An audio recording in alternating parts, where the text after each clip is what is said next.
Hey there guys, and welcome back. On this week's show, some rubber band racing boats.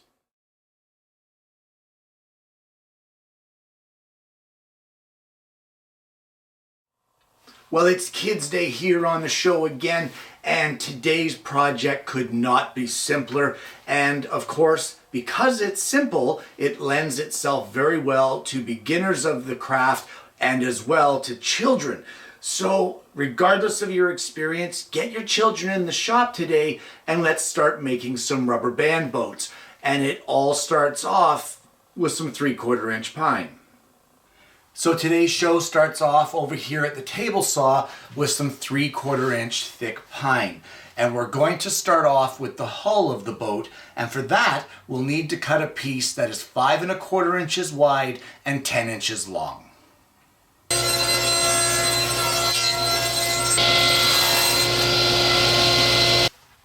We now need to do a little layout. So we'll make this the bow or the front of the boat, and this here is where we need to do the layout right now.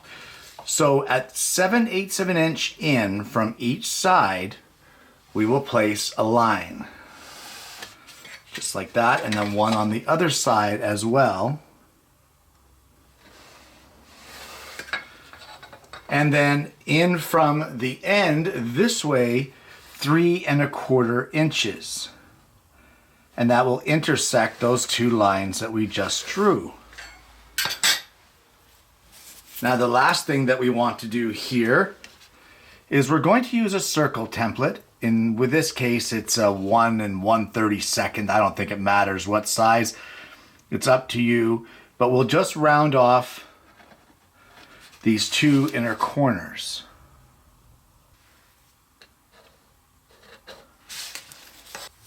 And now it's time to mark our bow shape.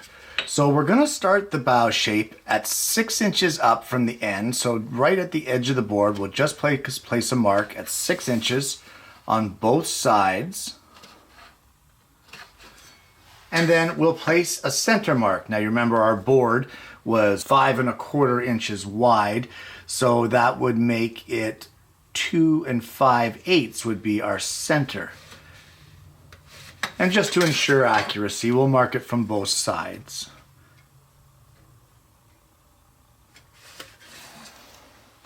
It's the same mark, so we're good. And now it's time to mark the shape of our bow. Now, using a couple small pieces of masking tape and some French curves, you've seen me do this on the show before, we will mark exactly where we want our profile here to be, and that way we can repeat it on the other side without any issues.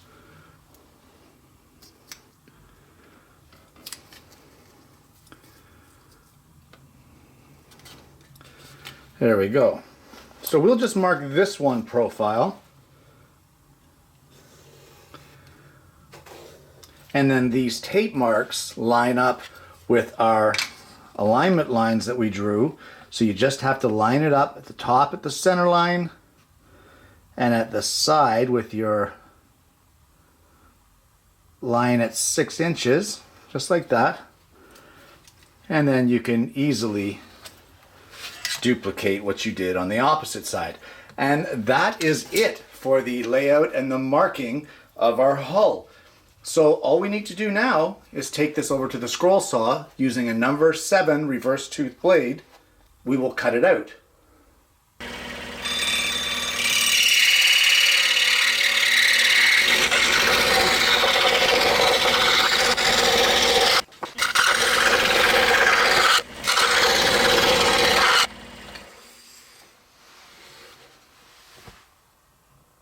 Now in from each one of these back sections, we're going to place a mark at 3/4 of an inch in, just like that, and centered on our 7/8 side. So, my clamp's in the way. I'll just move that. So centered on our 7/8 side, that's 7/16. And then we'll do the same thing on this side. 7/16. And what we're going to do at those locations, we'll center punch it, and we're going to drill a 3/8 diameter hole that is 3/8 of an inch deep.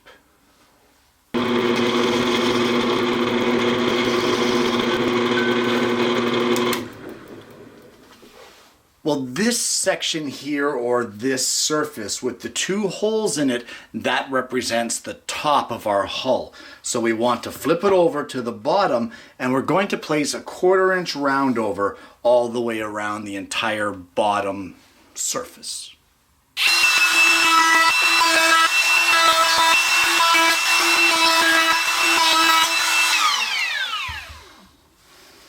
And now, using a palm sander and some hand sanding, we'll sand the entire hull on both surfaces.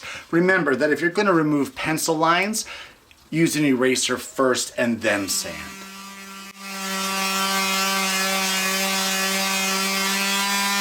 The last thing to finish off the hull is I've taken some 3/8 dowel and I've cut it to a length of 1.5 inches, and we're just going to glue it just like this into the holes that we drilled earlier, and that will finish off our hull, and we can put it aside for now.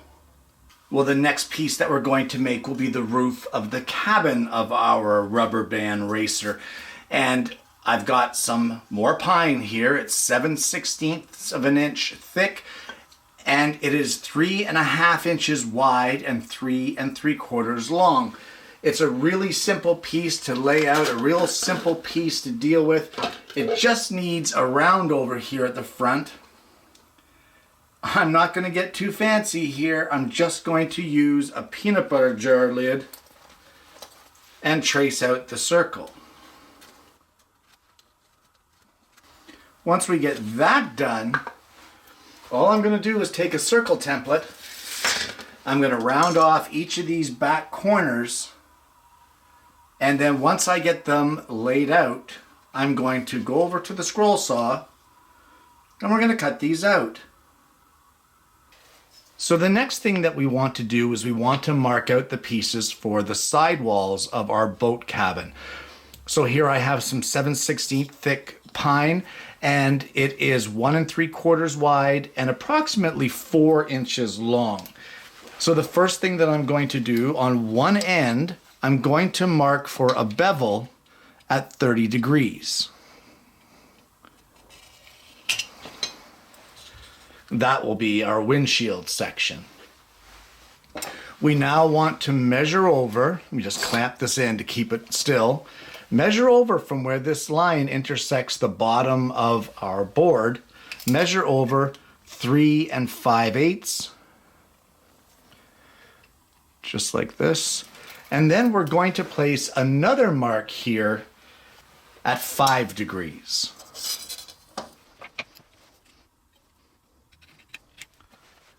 And then we'll just take these over to the table saw and cut those bevels using our miter fence. Now we have to do a little bit of layout on our boards to cut out for a window. And this is where these T-rules really excel. So from our back 5 degree section, we're going to place a line right across at 1/2 inch in from the edge. We're going to do the exact same thing on the bottom edge. 1/2 inch up from the bottom, we'll place a line right across. Now from our top, we're only going to come down 1/4 inch and place a line. And from our windshield, our 30 degree slope, at 1/4 inch in, we will do the exact same thing. Now we didn't extend our bottom line quite enough, so we'll just extend it over there at 1/2 inch. Just like that. Check that out. So now all I'm going to do is I'm going to take a circle template. I'm going to round off each of these corners. I'm going to do the markings on our other cabin piece, and then we're going to head over to the scroll saw and cut that out.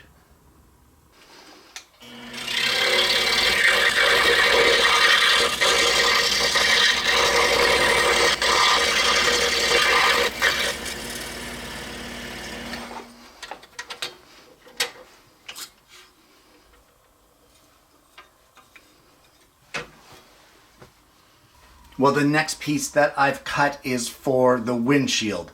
Again, 7/16 of an inch thick, and I have cut it to be 2 5/8 of an inch wide. Now the length, what I've done is I've cut this here on a 30-degree angle over at the table saw, and the length of it will coincide with the length of our sides, the height rather of our sides. So you can see there how that will go together eventually. But first we need to mark out the window, because as this stands right now, nobody's driving this boat because we can't see. So we're going to place a mark on all sides at 5/8 of an inch in from the edge.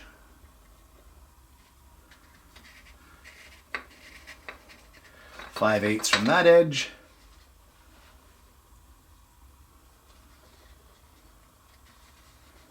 And that one.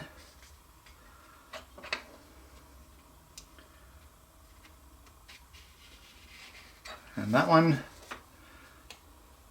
And lastly, this one. And there is our window. And all I'm going to do, again, using a circle template, I will round off our corners and then cut it out at the scroll saw. I don't think I mentioned the last time the size of the circle template I used to round off our windows of our side panels, but that was a 3/8 diameter template. Same as what I'm using on this one here, 3/8 of an inch in diameter. And we'll take it over and cut it out.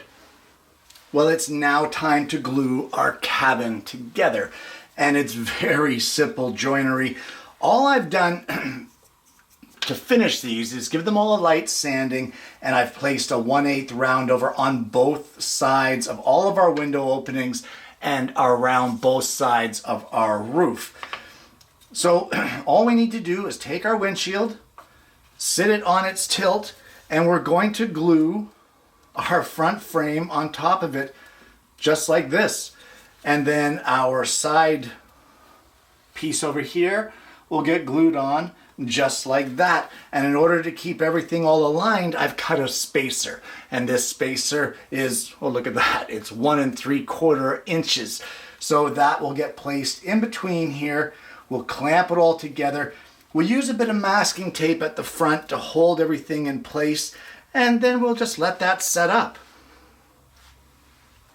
Now while we're at it, we can glue our roof on our cabin, and for that we'll just apply a little bit of glue to our cabin walls here, and we will glue it centered onto our roof.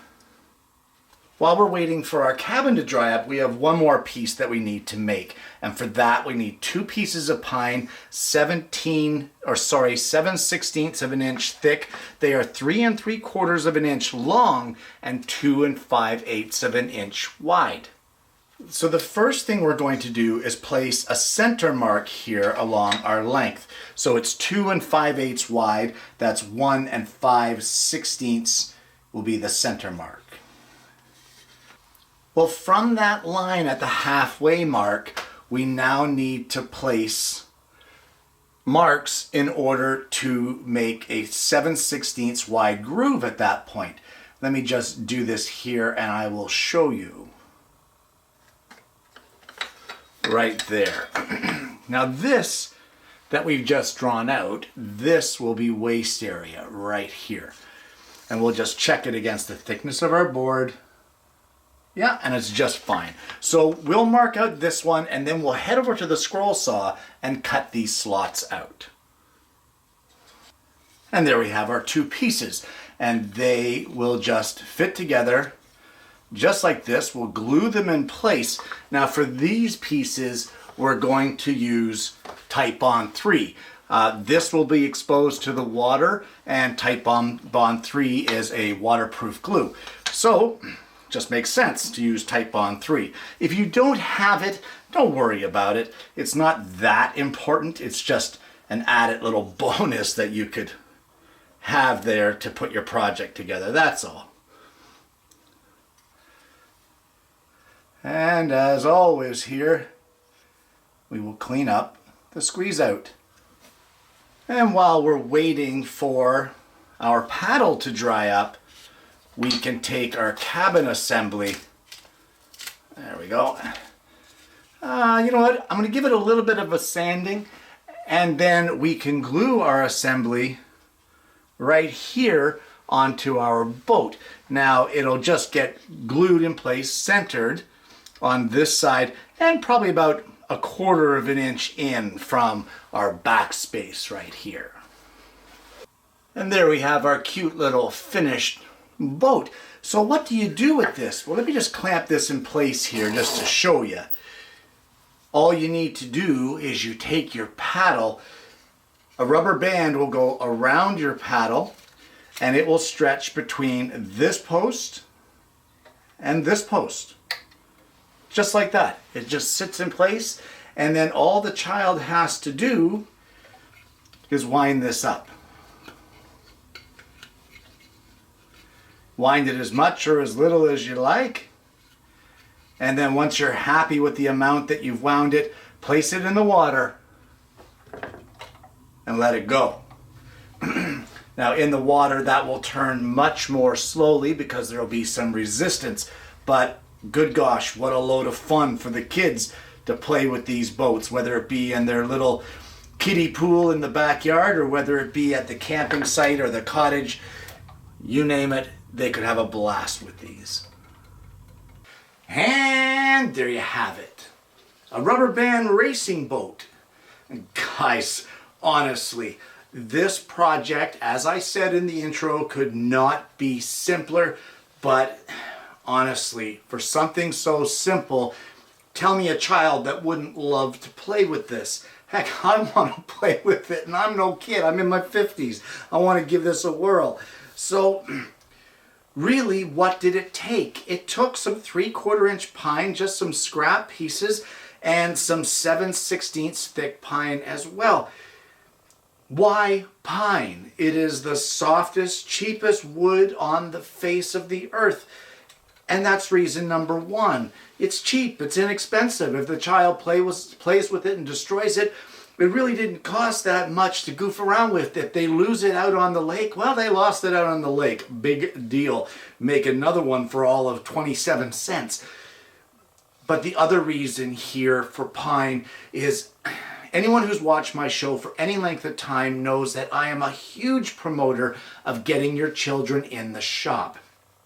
Getting them out here to play with their hands, making something hands-on, instead of being in their rooms looking at a computer screen or on a tablet or on a phone. Get them in the shop making stuff. Why pine? Because for little hands and for little